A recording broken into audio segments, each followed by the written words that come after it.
Authorities have yet to provide a definite number of Filipinos affected by the tragedy. Philippine Consul General in Honolulu, Emil Fernandez, said some 1,000 people are still missing. He added that the Foreign Affairs Department is already taking action to assist Pinoys who may have been affected. DFA officials will also be visiting Maui in the coming days.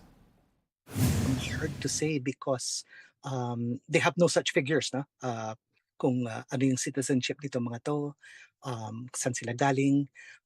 So the figures are quite general, and we've requested for them, but they have no way of determining them. Meanwhile, Pinoy entrepreneur in Hawaii, Kid Zulueta Furukawa, claimed that majority of people hit in hard-hit Lahaina are Filipinos.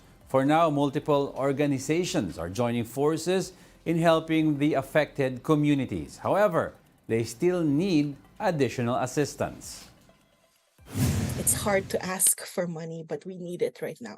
Folks need to eat food and water, medicine, clothes, hygiene products, just basic necessities like that. Even for mental health, we have kids that are stranded, just toys and things like that to lighten up their spirits a little bit. Majority of Filipinos want the government to assert the country's territorial rights diplomatically. According to a survey conducted by the OCTA research group, 70% of adult Filipinos are in favor of diplomacy and other peaceful methods. On the other hand, 65% said they want the Marcos administration to use military action in asserting the country's territorial rights.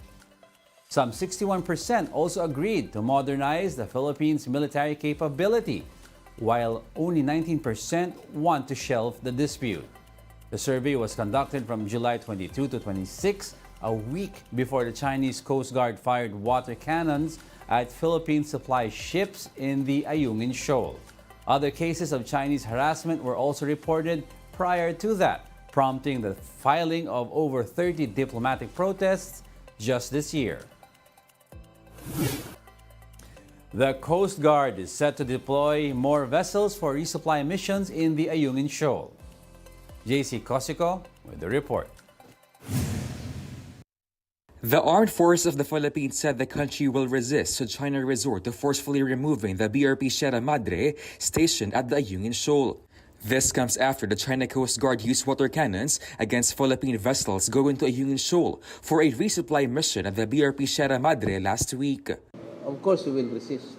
That is very speculative. But if it does happen, maritime law expert Attorney J. Batumbakal said there are rules of engagement to consider.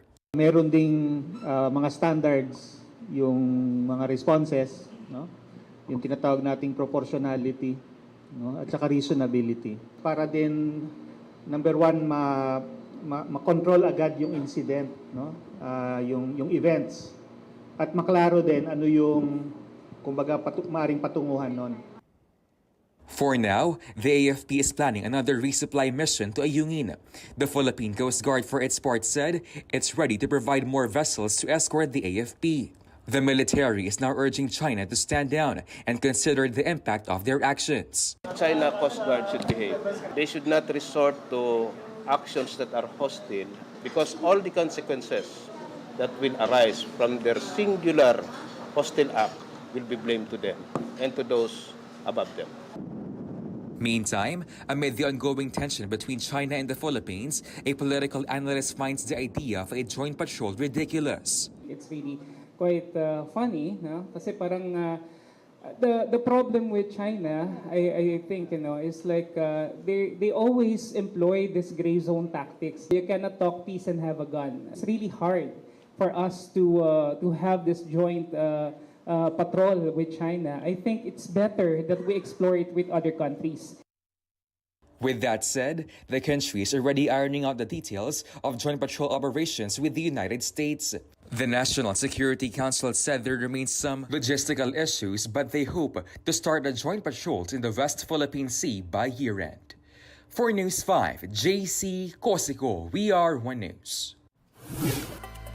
We'll be back with more stories after the break. Keep it here on One News.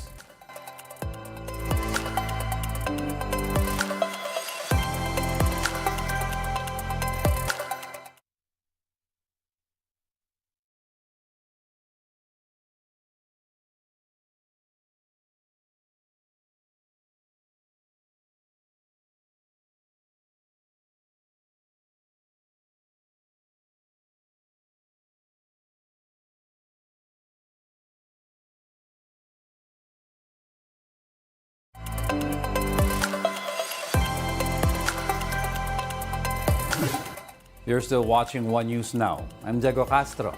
Don't forget to pack an umbrella. The southwest monsoon is seen to bring rains over several parts of the country. As of 4 a.m., Pagasa says the Bicol region and Palawan will experience cloudy skies with scattered rain showers and thunderstorms. The Habagat will also bring the same conditions in Visayas, the Zamboanga Peninsula, northern Mindanao, and Caraga. Meanwhile, Metro Manila and the rest of the country will see partly cloudy to cloudy skies with isolated rain showers or thunderstorms. Pagasa says this is due to the habagat and localized thunderstorms. Luzon is also expected to experience moderate to strong winds with moderate to rough conditions in coastal waters. Visayas and Mindanao, on the other hand, will see light to moderate winds, while coastal waters in both island groups will see slight to moderate conditions. As of 8:23 a.m. today, the Manila International Airport Authority has issued a red lightning alert. This means flight and ground operations are temporarily suspended to prevent untoward incidents while lightning is prevalent in the immediate area. Motorists may see another round of increase in the prices of fuel products in the coming days. Unioil projects that prices of diesel would go up by up to 1 peso and 60 centavos per liter. Gasoline products are likewise expected to become more expensive by as much as 1 peso and 90 centavos. Oil companies will announce official price adjustments later today, which will take effect tomorrow. This would be the 6th straight week of price increases for diesel and the 5th for gasoline. Several films were recognized by 2 major Filipino award-giving bodies over the weekend. Family Matters was the big winner at the 2023 FAMAS Awards with 4 wins, including Best Picture. Nadine Lustre won her second FAMAS Best Actress Award with her role in Green, adding to her award in 2019. Meanwhile, Carl Joseph Papa's Iti Mapukpukaw, or The Missing, was this year's best film at the Cinemalaya. It is the first animated full-length feature film to compete at the said Independent Film Festival. One of its stars, Hollywood actress Dali De Leon, took home the Best Supporting Actress Award. And those are the top stories of the hour. Join us again at 11:15 a.m. as we continue to monitor the day's biggest stories. I'm Diego Castro. We are One News. The FIBA World Cup starts on August 24. Support Gilas. Support Team Pilipinas. Watch, buy tickets to the biggest sports event of the year.